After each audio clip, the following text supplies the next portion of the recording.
ఈరోజు జరగబోయే Bhogapuram international airport ప్రారంభోత్సవంలో Uttarandhra ప్రజల చిరకాల స్వప్నం నెరవేరబోతుందని ఎస్కోట ఎమ్మెల్యే కోళ్ల లలిత్ కుమారి తెలిపారు.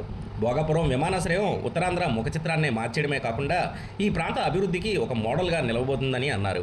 ఈ చారిత్రాత్మక ఘట్టంతో ఉత్తరాంధ్ర అంటే వెనుకబడిన ప్రాంతం అని ముద్ర తొలగిపోయి అభివృద్ధికి చిరునామాగా మారిపోతుందని ఆనందం వ్యక్తం చేశారు.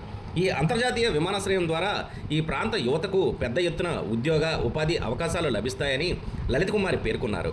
ఉత్తరాంధ్ర అభివృద్ధికి నాంది పలికి జాతికి అంకితం చేసేందుకు విచ్చేస్తున్న గౌరవ ప్రధాని నరేంద్ర మోడీ, ముఖ్యమంత్రి నారా చంద్రబాబు నాయుడు, ఉప ముఖ్యమంత్రి పవన్ కళ్యాణ్, ప్రజాప్రతినిధులు, కూటమి నాయకులు, కార్యకర్తలు మరియు ప్రజలు పెద్ద ఎత్తున తరలివచ్చి ఘనంగా స్వాగతం పలకాలని పిలుపునిచ్చారు.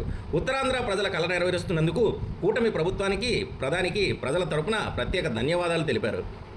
ఇదే సమయంలో ప్రతిపక్ష నేత వైఎస్ జగన్మోహన్ రెడ్డి వైఖరిపై ఎమ్మెల్యే మండిపడ్డారు.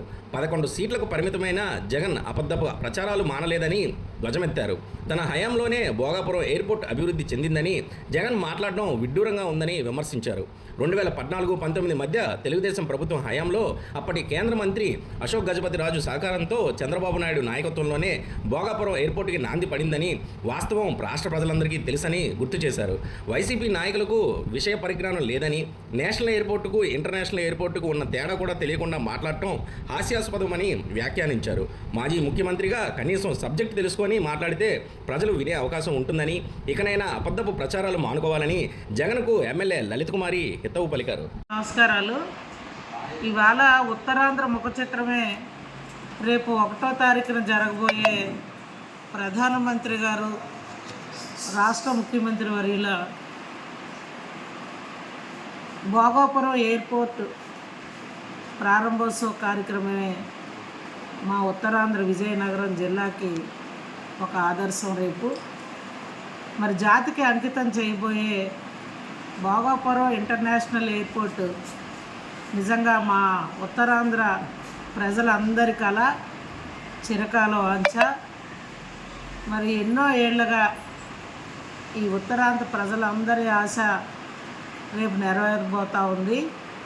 మరి ఆ కార్యక్రమానికి పెద్ద ఎత్తున తరలి వెళ్ళి గౌరవ ప్రధానమంత్రి వర్యులు నరేంద్ర మోడీ గారికి, గౌరవ ముఖ్యమంత్రి వర్యులు నారా చంద్రబాబు నాయుడు గారికి, గౌరవ ఉప ముఖ్యమంత్రి వర్యులు పవన్ కళ్యాణ్ గారికి, కూటమి నాయకులు, కార్యకర్తలు, ఉత్తరాంధ్ర ప్రజలు పెద్ద ఎత్తున తరలి వెళ్ళి స్వాగతం పలికి సభను విజయవంతం చేయాలని, మన ఉత్తరాంధ్ర అంటే వెనకబడిన జిల్లా అనే పేరుని ఇవాళ తొలగిస్తూ ఉత్తరాంధ్ర అంటే అభివృద్ధికి చిరునామా అనే విధంగా రేపు విమానాశ్రయ ప్రారంభోత్సవం ఒక పక్క, భవిష్యత్తు రోజుల్లో ఈ జిల్లా అభివృద్ధిలో ముందుకు పయనించడానికి ఇది ఒక తొలిమెట్టు అని ఉత్తరాంధ్ర ప్రజలందరి కల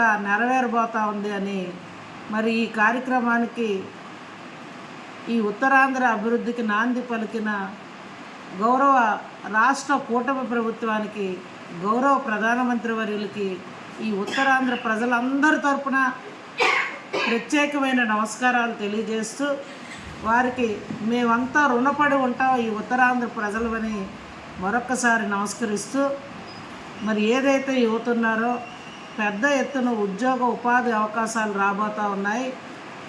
ఇది మా ఉత్తరాంధ్ర ప్రజల కళ. నిజంగా మరి ప్రతిపక్ష నాయకుడు అబద్ధ ప్రచారాలు మానలేదు. 11 సీట్లకు రాష్ట్ర ప్రజలు పరిమితం చేసిన గొడ్డల పార్టీ నాయకుడైన జగన్మోహన్ రెడ్డి రాష్ట్ర ప్రజలని మరొక్కసారి పునరాలించుకునే విధంగా మాట్లాడడం చాలా విడ్డూరంగా ఉంది. నా హయాంలోనే భోగాపురం ఎయిర్పోర్టు అభివృద్ధి చెందిందని మాట్లాడుతూ ఉన్నాడు. వాస్తవాలు రాష్ట్ర ప్రజలందరికీ తెలుసు. తప్పకుండా ప్రజలు ఆలోచిస్తారు. ఇది మా తెలుగుదేశం పార్టీ హయాంలో 14-19లో ఆనాడు పూజ్యులు కేంద్ర మంత్రివర్యులు అశోక్ గజపతిరాజు గారి సహకారంతో ఆనాడు ఈ భోగాపురం ఎయిర్పోర్ట్కి ఆనాడు మేము ప్రారంభించుకున్నాం. ఆనాడు ముఖ్యమంత్రిగా చంద్రబాబు నాయుడు గారే ఉన్నారు. మళ్ళా ఈనాడు ఈ ప్రారంభోత్సవం కూడా కూటమి ప్రభుత్వం చంద్రబాబు గారు ముఖ్యమంత్రిగా వారి నాయకత్వంలోనే జరుగుతూ ఉంది. ఇది రాష్ట్ర ప్రజలందరికీ తెలుసు, ఉత్తరాంధ్ర ప్రజలకు తెలుసు. ఎవడూ కూడా ఈ గొడ్డల పార్టీ నాయకుడు మాటలు వినే పరిస్థితి, నమ్మే పరిస్థితిలో లేరు అని ప్రతిపక్షానికి కూడా మేము హెచ్చరిక చేస్తూ ఉన్నాం. అందరికీ నమస్కారాలు. అసలు గొడ్డల పార్టీ నాయకుడికి దేని మీద అవగాహన ఉందో నాకైతే అర్థం కావట్లేదు. నేషనల్ అనుకుంటున్నారా, ఇంటర్నేషనల్ ఎయిర్పోర్ట్ అనుకుంటున్నాడో ఆయనకు దేనికి కూడా అవగాహన లేదు. కనీసం సబ్జెక్టు మీద అవగాహన ఉండి మాట్లాడితే రాష్ట్ర ప్రజలు ఎవరైనా కనీసం ప్రతిపక్ష నాయకుడు మాజీ ముఖ్యమంత్రి కదా, ఆయన ఏం మాట్లాడుతున్నాడు అని ఒకసారి వాట్సాప్లో వినే పరిస్థితి ఉంటుంది. దయచేసి సబ్జెక్ట్ తెలుసుకో జగన్మోహన్ రెడ్డి అని మేము కోరుతా ఉన్నాం.